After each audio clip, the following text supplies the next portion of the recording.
here with another movie review in the new format. So if you would like, comment, subscribe, everything of that nature. So I do have a new movie review of Tyler Perry's Straw.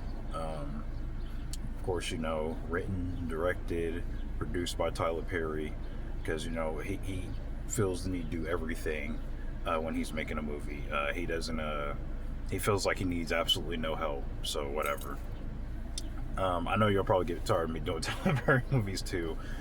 Some of you out there, you're probably gonna pass this review up.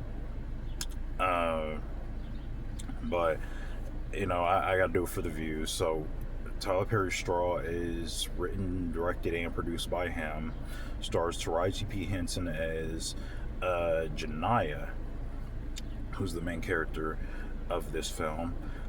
You also have other names you're probably familiar with. Sherry Shepard is in here. Tiana Taylor plays a detective, or plays a police officer slash negotiator. And then you have the return of Sinbad, which I did not expect at all. I know it was Sinbad. He had his stroke some time back, so it was nice to see him back actually. So this movie is basically about a single mom. She's trying to take care of her daughter, and and some Tyler Perry ridiculousness in it. What I mean by that is, so this woman goes through so much, like in a short span of time, to me personally, to where it just kills the believability. I was just rolling my eyes the whole time and groaning, because it's literally she loses her. This girl loses her apartment, her kid, her car, and her job, pretty much on the span of pretty much like in a couple of hours. It literally is probably like a span of a couple hours. All this happens to her. Not to mention, everybody apparently is angry and hates her too. So you can see a lot of that. Like literally, there's a person who not only accidentally runs her off the road and gets into a road rage thing with her. He literally takes like his drink and just throws it at her car. I'm just like, is that necessary? Like, come on, Tyler Perry, man. His over the topness, man, it never stops. But yeah, so I really think this is one of his more serious movies.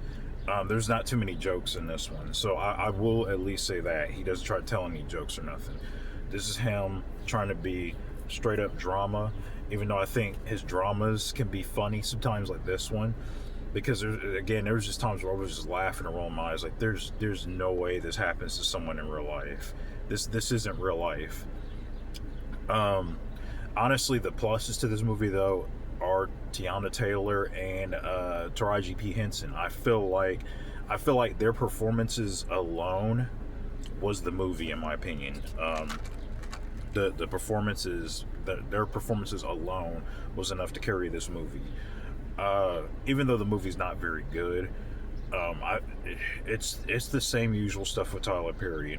The logical issues. Like how can a landlord has to wait at least 30 days to evict you, but yet, like, in the same day she doesn't pay her rent, the landlord just automatically throws her stuff out. And I'm like, that's ridiculous. That's not even real. She could take the landlord to court and sue, basically, and get that resolved in court. The landlord cannot do that. I don't care how hardcore or how ghetto or hood your landlord is. She can't do that. So that's what I meant by believability with Tyler Perry. Sometimes it just goes out the window. And then there was also just certain things like just writing issues. Some of the acting from the supporting cast is a little off. or it's little wishy-washy, I guess I could say. It's a little hit or miss with some of your supporting cast. Um, and if you don't believe me, the old couple. I mean, you probably believe me. It's a Tyler Perry movie, but just in case you need more confirmation, the old couple and the bank. Where she's robbing the bank, because this kind of reminded me of, like I said, you probably heard the comparisons. It's like John Q meets Falling Down. Someone's on the brink or the edge of they just have so much bad happening to them that they just get on the edge. So Taraji P Henson's character, she goes through all this, and then they won't even let her cash her check. She's like, look, I just want to cash my $524. I want to cash my $524 check so I can pay my rent. That's all I want to do is pay my rent. And then she pulls out a gun, and she's armed with a gun, and they're saying she might be armed with a bomb too, so we can't leave. She might blow us up. She's crazy.